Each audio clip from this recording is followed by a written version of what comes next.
వలస కార్మికులందరూ కూడా మా బిడ్డలే, మా హైదరాబాద్ అభివృద్ధిలో వాళ్ళు భాగస్వాములు అని కేసీఆర్ చెప్పారు. కానీ నువ్వేం చేసినావు నాయన?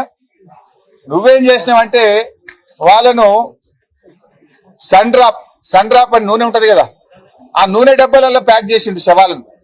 సన్ డ్రాప్ నూనె డబ్బాలలో శవాల ముద్దలు వేసి ప్యాక్ చేసి వాళ్ళను డబ్బాలలో పెట్టి వాళ్ళ చేతికి ఇచ్చాడు. ఇవో నీ బాధ్యత ఇది. రాష్ట్రం పరువు పెంచేది, రాష్ట్ర ప్రతిష్ట పెంచేది, రాష్ట్ర గౌరవం పెంచేది ఇదేనా? డెడ్ బాడీలు పంపడానికి నీకు కట్టడబ్బలు దొరకలేదా? అట్టడబ్బలలో పెట్టి పంపుతావు. సన్ డ్రాప్ ఆయిల్ ముద్దలు పెట్టి పంపిస్తావు.